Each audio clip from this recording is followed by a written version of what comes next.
बिस्मिल्लाहिर्रहमानिर्रहीम। अस्सलाम वालेकुम स्टूडेंट्स। हम फार्मास्यूटिक्स का लेक्चर स्टार्ट करने लगे हैं। हमारा नेक्स्ट टॉपिक है डिस्पाच सिस्टम का। ठीक है। इसमें हम देखेंगे कि जो डिस्पाच सिस्टम होता है ना, बेसिकली इसमें हमारे पास फेज होते हैं। जिस तरह हम कोई प्रोडक्ट बनाते हैं ना, तो उसमें हम देखते हैं कि वो हमारे पास टू फेज सिस्टम में हमने कोई प्रोडक्ट अपना रेडी किया है, या वो वन फेज सिस्टम है या मल्टी फेज सिस्टम है। ठीक है। इस बात का ये मतलब है कि फॉर एग्जांपल अगर हम एक तरह का कोई भी सॉल्यूशन तैयार करते हैं, ठीक है, तो सॉल्यूशन हमें पता है कि बिल्कुल क्लियर होता है, होमोजेनियस होता है। यानी कि अगर हम ये कहते हैं कि हम कोई महलूल बना रहे हैं जिसमें हमने चीनी, पानी और नमक डाला है, जब हम इन तीनों को अच्छे से डिसॉल्व करते हैं, तो चीनी या जो नमक है ना, वो पानी के अंदर मुकम्मल तौर पर डिसॉल्व हो जाती है। और जब हम उसको देखते हैं तो हमें क्लियर जो है ना बिल्कुल सॉल्यूशन नजर आता है। तो हम उसको कहते हैं कि वो वन फेज सिस्टम है। यानी कि हमें उसके अंदर जो है ना जस्ट एक ही फेज यानी कि मुकम्मल तौर पर मिक्स किया हुआ एक क्लियर सॉल्यूशन नजर आता है, तो हम उसको वन फेज सिस्टम का नाम देते हैं। इसी तरह अगर हम फॉर एग्जांपल आपने कोई इमल्शन तैयार की है, ठीक है, इमल्शन या आपने कोई क्रीम वगैरह बनाया, तो अब उसमें क्या होता है कि आपने पानी के अंदर जब ऑयल डाला है ना, तो आप उसको किसी बीकर में या किसी बोतल में डाल के रखो, तो आप देखोगे कि वहां पे आपको लेयर नजर आएंगी, यानी कि पानी जो है ना नीचे और उसके ऊपर आपको ऑयल की एक लेयर नजर आएगी। तो इस सिस्टम को हम टू फेज सिस्टम कहते हैं। यानी कि जिसके अंदर पार्टिकल्स जो होते हैं वो जो है ना वहां पे सस्पेंड रहते हैं, पार्टिकल या पार्टिकल जो है ना वो लेयर बना लेते हैं, आपस में एक दूसरे के साथ अच्छे से मिक्स नहीं होते, तो हम उसको टू फेज सिस्टम कहते हैं। तो इस पूरे सिस्टम को हम डिस्पर्स सिस्टम कहते हैं, जिसमें मुख्तलिफ फेजेस होते हैं। तो फार्मास्यूटिक्स के अंदर क्योंकि हमारे पास मुख्तलिफ प्रिपरेशन है, जिस तरह से मैंने आपको सॉल्यूशन का बताया, ठीक है, इसी तरह कुछ हमारे पास इमल्शंस होती हैं और कुछ हमारे पास सस्पेंशन होती हैं। जिस तरह से आप कोई भी जो है ना पाउडर फॉर्म में कोई प्रोडक्ट लेते हो, फॉर एग्जांपल आपने एगमेंटन लिया है, ठीक है, तो वो आपके पास एंटीबायोटिक वो पाउडर फॉर्म में है, आप उसमें पानी डालोगे, तो उसका ये होता है कि हम उसको जब 5 या जो है ना 7 डेज तक यूज कर सकते हैं। तो जब आप पानी डाल के रखते हो ना, तो आप देखते हो कि पाउडर नीचे बैठ जाता है और पानी ऊपर होता है। इसीलिए हमेशा उसके ऊपर लिखा होता है कि shake well before the use. इस्तेमाल करने से पहले हम उसको शेक करते हैं, ताकि जो दो फेजेस है ना हमारे प्रोडक्ट के, वो आपस में एक दूसरे के अंदर अच्छे से मिक्स हो जाए, और उसके बाद हम उसको चम्मच में निकालते हैं। तो इसमें हम वही पढ़ेंगे कि डिस्पाच सिस्टम के अंदर जो हम अपने प्रोडक्ट बना रहे हैं उसमें कितना फेजेस हैं, क्या है सारा। तो डिस्पाच सिस्टम में वो कहते हैं कि these are the types of preparation containing undissolved या immiscible drug distribute throughout a vehicle। वो ये कि हमारे पास जो एक ड्रग होता है ना, वो दूसरे फेज के अंदर इमिसिबल होता है या अनडिजॉल्व होता है, यानी कि कंप्लीटली तौर पर मिक्स नहीं हो जाता। वही जिस तरह मैंने आपको ऑयल और वाटर की एग्जांपल दी है, इस तरह मैंने आपको ड्राई पाउडर, कोई एंटीबायोटिक, कोई एगमेंटन वगैरह जब हम उसको पानी में डिजॉल्व करते हैं, तो उसमें ऐसे पार्टिकल्स होते हैं कि वो मुकम्मल तौर पर डिजॉल्व नहीं होते। वहीकल मीन हमारा मीडियम जो पानी है, ठीक है, उसको उन्होंने वहीकल का नाम दिया।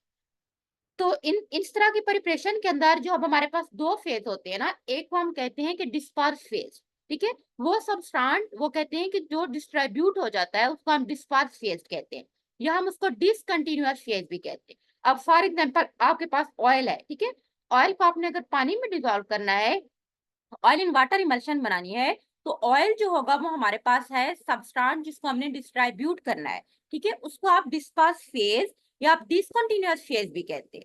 अब एंड सेकंड जो फेज होगा उसको हम वहीकल, वहीकल मीन जो हमारा जो है ना पानी है, ठीक है, ऑयल इन वाटर हम इमल्शन बना रहे हैं, तो ऑयल हमारे पास जो फेज होगा वो हमारा होगा डिस्पर्स फेज, ठीक है, या उन्होंने जिस चीज को हाईलाइट किया हुआ है यहाँ पे, बोल्ड किया हुआ है, या उसको डिसकंटिन्यूअस फेज भी कहते हैं। और वहीकल जो हमारा पानी है, ठीक है, उसको हम डिस्पर्सिंग फेज भी कहते हैं, हम उसको डिस्पर्शन मीडियम कहते हैं। डिस्पर्सिंग फेज या डिस्पर्शन मीडियम, या हम उसको कंटिन्यूअस फेज भी कहते हैं। जो पानी होगा ना वो हमारा कंटिन्यूअस फेज है जिसके अंदर हमने ऑयल को डिसॉल्व करना है। और ये दोनों जो होती है ये एक डिस्पाच सिस्टम बनाती है। नेक्स्ट हमारे पास है, अब वो कहते हैं कि पार्टिकल्स आमतौर पर जो होते हैं ना वो सॉलिड होते हैं समटाइम। जिस तरह से अब मैं आपको बात की थी कि हमारे पास कुछ सस्पेंशन बन रही है, उसमें हमारे पास जो पाउडर में पार्टिकल्स हैं वो सॉलिड फॉर्म में होंगे, जो आमतौर पर इनसॉल्युबल होते हैं डिस्पर्शन मीडियम यानी कि पानी के अंदर। इसी तरह in the case of emulsion वो कहते हैं कि हमारे पास जो दोनों फेज हैं, दोनों लिक्विड है, फेज यानी कि ऑयल और वाटर जो दो फेज है ना, तो दोनों हमारे पास लिक्विड फेज है बेसिकली इमल्शन के अंदर। इसी तरह तीसरे उन्होंने एग्जांपल दिया हुआ है एरोसोल्स की, ठीक है, एरोसोल जिसमें हमारे पास ये मुख्तलिफ तरह के बॉडी स्प्रे वगैरह आ जाते हैं, एरोसोल्स वगैरह, अब इसमें भी दो फेज होते हैं, इसमें एक होता है गैसेस फेज और एक हमारे पास होता है लिक्विड फेज, ठीक है। जिस तरह प्रेशर से चीज जो है ना बाहर निकलती है एरोसोल से। तो उसके बाद हमारे पास है, अब उन्होंने आगे पार्टिकल्स का साइज बताया हुआ है कि कौन से होते हैं। एमसीक्यूज के लिए आप लोगों ने देख लेना है कि जो colloidal dispersion particles, colloidal mean थोड़े बड़े साइज के होते हैं, 1 नैनोमीटर से लेके 0.5 माइक्रोमीटर तक उनका साइज हो सकता है। फाइन पार्टिकल्स जो बिल्कुल स्मॉलर साइज के होते हैं, ठीक है, जिनका 0.5 से लेके 10 माइक्रोमीटर साइज हो सकता है। कोर्स पार्टिकल्स, कोर्स मीन जो बड़े पार्टिकल्स होते हैं 10 से 50 माइक्रोमीटर तक होते हैं। इस तरह वो सस्पेंशन और इमल्शन में होते हैं। एमसीक्यूज के लिए है। वैसे नीचे एक टेबल दिया हुआ है कि टाइप्स ऑफ डिस्पर्स सिस्टम। अब जो डिस्पर्स सिस्टम है ना उसकी कितनी टाइप्स हैं, तो उन्होंने आपकी बुक में जो है ना इसकी 4 टाइप्स दी हुई हैं, ठीक है। तो इस 4 में कौन सा है कि पहला हमारे पास है एक हमारे पास है लिक्विड, ठीक है, डिस्पर्स फेज। अब उन्होंने दो फेज बताए हैं, जिस तरह से एक डिस्पर्स फेज एक डिस्पर्शन मीडियम है, फिर दोनों मिलके एक सिस्टम बना देते हैं और उसकी उन्होंने आगे एग्जांपल दी हुई। अब पहले वो बात करते हैं कि लिक्विड जो है ना हमारे पास डिस्पर्स फेज है और डिस्पर्शन मीडियम हमारे पास गैस है। तो इसकी वजह से हमारे पास क्या बनेगा, लिक्विड एरोसोल। और उसकी एग्जांपल हमारे पास हो जाती है मिस्ट, ठीक है, जिस तरह से होती है कोई धुंध टाइप वगैरह चीज, एरोसोल्स वगैरह। सेकंड, अगर हमारे पास डिस्पर्स फेज सॉलिड है और डिस्पर्शन मीडियम जिसमें हमने उसको डिसॉल्व करना है, ठीक है, वो हमारे पास गैस है। और उसके बाद नेक्स्ट हमारे पास है, तो इसकी एग्जांपल हमारे पास पाउडर एरोसोल्स बनेंगे ना, कुछ होते हैं जिस तरह एस्थमा के पेशेंट्स में आजकल यूज हो रहे हैं ना, ठीक है, इनहेलर में हम ड्रग को डालते हैं तो वो पाउडर फॉर्म में होते हैं, लेकिन वो प्रेशर से बाहर निकलते हैं, तो वो बेसिकली पाउडर एरोसोल्स में आ जाते हैं। अच्छा, उसके बाद हमारे पास लिक्विड है, अगर दोनों फेस सेम वही ऑयल और वाटर हो गया तो इमल्शन बनेगी, ठीक है। जिस तरह मिल्क होता है ना, मिल्क के अंदर में पता है ऑयल भी होता है, जब हम उसको बॉयल करके रखते हैं ना तो ऊपर एक मलाई टाइप चीज आ जाती है और नीचे मिल्क अलहदा हो जाता है। उसके बाद हमारे पास है सॉलिड, और लिक्विड को अगर हम डिजोल्व कर रहे हैं तो हमारे पास सस्पेंशन बनेगी, जिस तरह पहले मैंने आपको बताया था, ठीक है। तो एग्जाम्पल हमारे पास उन्होंने एल्यूमिनियम हाइड्रोक्साइड सस्पेंशन के एग्जाम्पल दी हुई। अच्छा, ये तो हमारे पास था डिस्पर्स सिस्टम का, जिसमें आपको दो फेजेस का पता होना चाहिए, ठीक है, फेजेस के नाम। और सेकंड हमारे पास है suspension.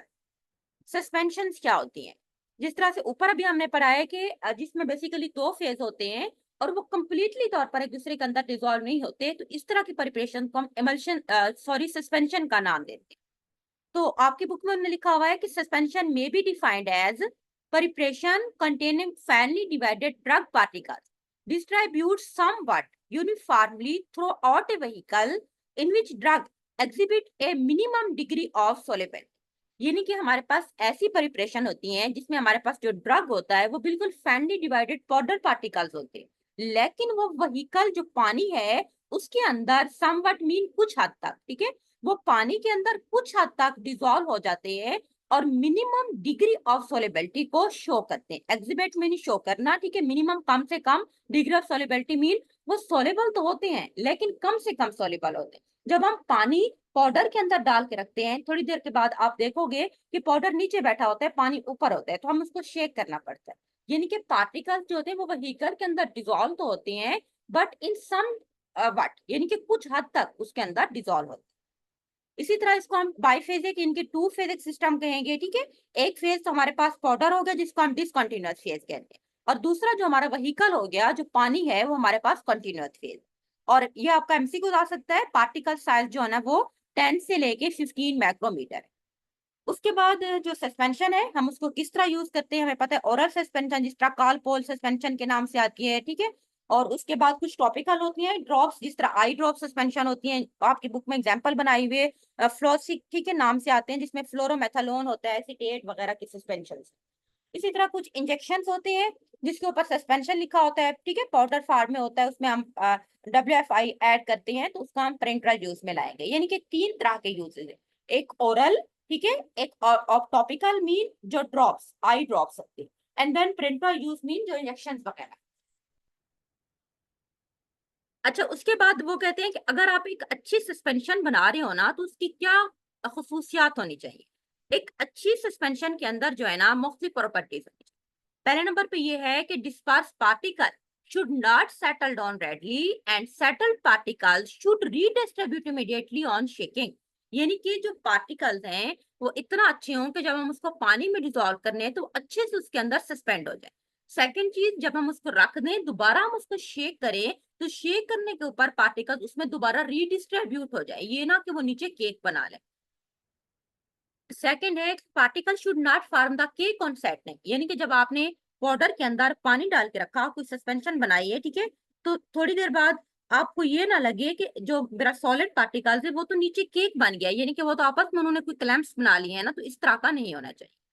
Viscosity should be such that preparation can easily pour, यानी कि थोड़ा सा थिक होता है ना, जिस तरह हम ऑगमेंटन तैयार करते हैं, ठीक है, तो या हम अक्सर सिरप तैयार करते हैं तो वो थोड़ा सा थिक होता है, लेकिन थिकनेस इतनी होनी चाहिए कि हम आसानी से उसको अपने चम्मच में डाल सके। पोर का मतलब होता है उसको किस चीज में डालना और डेलना। Suspension for internal use should be palatable, palatable का मतलब होता है जिसका अच्छा जायका हो, जो हम ओरल रूट के थ्रू ले रहे हैं तो उसका टेस्ट अच्छा होना चाहिए, और जो हम एक्सटर्नल यूज के लिए ले रहे हैं should be free from gritty particle. Gritty particles mean बड़े साइज के particle.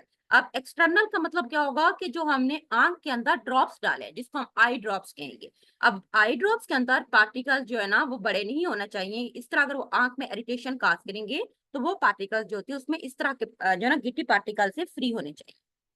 Particle size of suspended should remain Fairlie constant through out the standing period. अब स्टैंडिंग पीरियड का मतलब है कि अगर आपने 5 दिन में यूज करना है अपना कोई सस्पेंशन, या आपने 7 दिन में यूज करनी है, तो उसके अंदर जो पार्टिकल्स है ना उस तमाम स्टैंडिंग पीरियड के दरमियान कांस्टेंट रहे, यानी कि पार्टिकल्स ये ना हो कि खराब हो जाएं, कुछ बड़े साइज के पार्टिकल अलहदा हो जाएं, छोटे साइज के अलहदा हो जाएं, तो इस तरीके से नहीं होने चाहिए। अच्छा, उसके बाद हमारे पास है टाइप्स ऑफ सस्पेंशन। सस्पेंशन हमारे पास दो तरह की होती हैं। एक को हम नाम देते हैं एक्सटेम्पोरेनियस सस्पेंशन। एक्सटेम्पोरेनियस मीन जो हम फौरी तौर पे उसी टाइम पेशेंट को देने से पहले तैयार करते हैं, ठीक है। फॉर एग्जांपल आपके पास जो है ना फार्मेसी पे एक पेशेंट आया है, उसने आपसे कहा है कि उसके बच्चे को बुखार है, आप उसको पेनाडाल का सिरप दो, लेकिन आपके पास फार्मेसी पे उस टाइम पेनाडाल नहीं पड़ा हुआ, तो अब आप क्या करोगे, यानी कि जो कालपोल बेसिकली पेनाडाल है ना, तो आपने आपके पास टैबलेट्स हैं पेनाडाल की, तो आप क्या करोगे कि ये आपको इसमें पिक्चर के अंदर ये एक पिस्टल एंड मोटर नजर आ रही है, ये फार्मेसी पे रखी होती है। अब आप उस टैबलेट को उठाओगे, आप पिस्टल एंड वाटर में डाल के आप उसको क्रश करोगे, क्रश करके आप उसको पानी के अंदर डिजोल्व करके पेशेंट को दे दोगे। तो इस तरह की जो हमारे पास प्रिपरेशन होती है ना उसको हम एक्सटेम्पोरेनियस सस्पेंशन का नाम देते हैं, यानी कि just before administration to the patient, patient को देने से पहले आप फौरी तौर पर रेडी करके देते हो, तो उसको हम एक्सटेम्पोरेनियस प्रिपरेशन का नाम देते हैं। वही आपकी बुक में लिखा हुआ है, वो कहते हैं कि these are prepared just before dispensing to the patient, यानी कि पेशेंट को देने से पहले। फॉर एग्जांपल इन्फेंट, छोटे बच्चे जो कि अनेबल्स हैं to swallow the solid dosages form, यानी कि वो टैबलेट और कैप्सूल नहीं ले सकते, तो आप उसको क्या करोगे, सस्पेंशन की फॉर्म में आप उसको क्रश करके पानी में डिसॉल्व करके दे दोगे। इसी तरह वो बताते हैं कि वो कहते हैं कि जब आप एक्सटेम्पोरेनियस प्रिपरेशंस बनाते हैं तो content of the capsule, capsule है या आपके पास टैबलेट है, फॉर एग्जांपल कैप्सूल शेल के अंदर है, तो आप उसको एम्प्टी करोगे ना, तो आप पिस्टल एंड मोटर के अंदर डालोगे, ये नीचे वाली मोटर है और ऊपर वाला ये जो आपको नजर आ रहा है ना ये हमारे पास पिस्टल है। आप मोटर में डालोगे या आप टैबलेट को क्रश करोगे with the help of pistol, ये पिस्टल है, ठीक है, ये जो डंडा है, और ये हमारे पास मोटर है। Selected vehicle is then slowly added to the powder to form a desired volume। अब आपने क्या करना है, आपने फॉर एग्जांपल आपने एक टैबलेट 5 mg की क्रश की है, तो उसके अकॉर्डिंग आपने उसमें पानी डालना है, ठीक है। फॉर एग्जांपल आपने 10 ml पानी डालना है, तो उसमें 2 चम्मच बनेंगे ना, पेशेंट्स को देने हैं, तो आप पानी डाल के आप अपनी मर्जी का उसमें जितना वॉल्यूम आप चाहें बना सकते हैं। इसी तरह की सस्पेंशन जो होती है वो कहते हैं कि अच्छी क्वालिटी की होनी चाहिए, मैक्रोबियल फ्री होनी चाहिए, ठीक है। और उसके बाद इस तरह की प्रिपरेशन जो होती है ना जो हम फौरी तौर पर बनाते हैं, ठीक है, यानी कि आपने टैबलेट को क्रश करके आपने पेशेंट को उसी टाइम जो प्रोडक्ट रेडी करके दिया है उसको आप लॉन्ग टाइम तक यूज नहीं कर सकते, वो जस्ट आप उसको फ्रेश हमने उसको यूज करना होता है विद इन 24 आवर्स, ठीक है।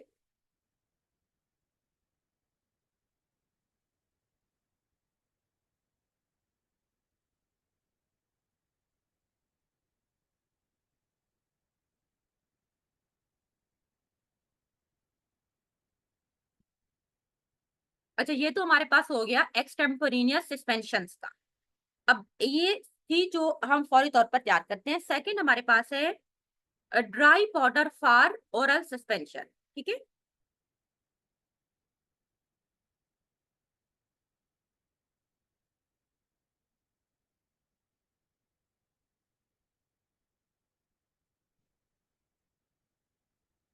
तो अब ये दूसरी जो है ना टाइप, ये वो एग्जांपल है जो सिरप हम लेते हैं, ठीक है।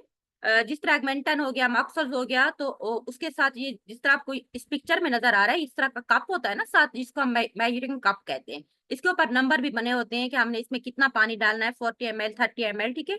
तो ये जो होती है, ये होती है ड्राई बॉटल। जो हमारे पास बने बनाए फार्म में होते हैं, हम जस्ट उसमें पानी डालते हैं, उसमें सब कुछ होता है। उसमें हमारा एक्टिव भी होता है, कलर, ईच एंड एवरीथिंग उसमें डाली होती है, उसमें जस्ट वाटर नहीं होता। तो हम कार में वाटर डाल लेते हैं जितना वॉल्यूम उसमें हमने डालना होता है।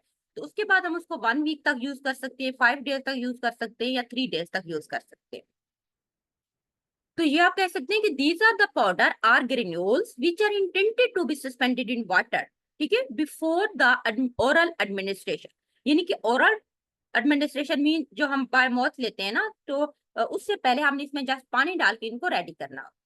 इस तरह ऑफिशियल टाइटल जो होता है ना, फॉर ओरल सस्पेंशन, इसके ऊपर लिखा होता है। आप उसकी अब डब्बी देखें, जो आपके पास इस तरह का कोई सस्पेंशन होती है, तो उसके ऊपर लिखा होता है कि फॉर ओरल यूज ओनली।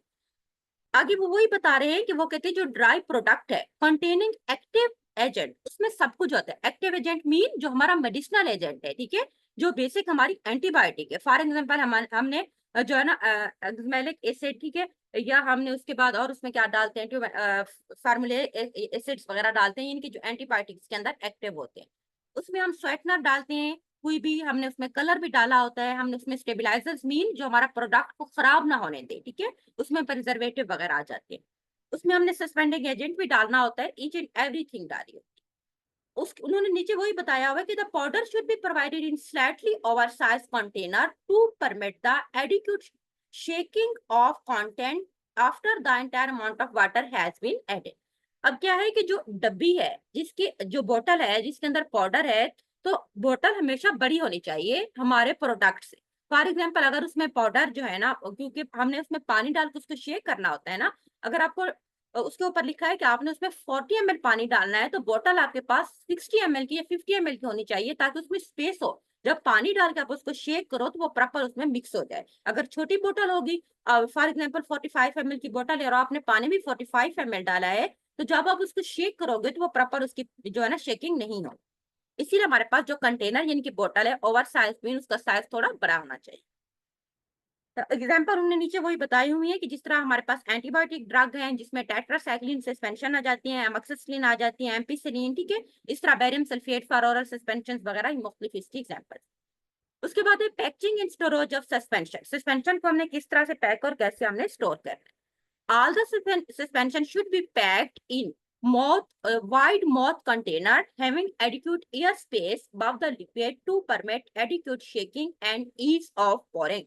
यानी कि जो बोतल हो ना, थोड़ा उसका ओपन माउथ होना चाहिए, ताकि हम इजीली उसमें पानी डाल सकें, और उसमें काफी स्पेस होनी चाहिए ताकि हम इजीली उसको शेक कर सके, और आसानी से हम उसमें से अपने प्रोडक्ट को निकाल भी सके। द लेबल उसके ऊपर होना चाहिए, जिसके ऊपर एक स्टेटमेंट लिखी होती है कि shake well before the use. इस्तेमाल करने से पहले उसको अच्छे से जो है ना आपने शेक करना है, आपने ये भी उसके ऊपर लिखना है। सेकेंड, आपने क्या करना है कि फॉर रिकंस्ट्रेंट सस्पेंशन द बोतल should have a clear mark to show the level of water addition. और बोतल के ऊपर एक क्लियर निशान होना चाहिए, ताकि जो पेशेंट हमसे लेके जाए उसको पता हो कि मैंने इसके अंदर कितना वाटर ऐड करना है। Suspension should be protect from freezing, ठीक है, एक्सेसिव हीट एंड लाइट, इस चीजों से आपने उसको प्रोटेक्ट करना।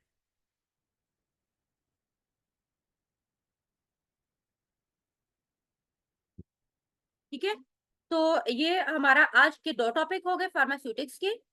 ठीक है, आज के लिए इतना ही काफी है। तो बाकी इंशाल्लाह हम नेक्स्ट टाइम जो है ना फिर बाकी पढ़ेंगे। ठीक है, अल्लाह हाफिज।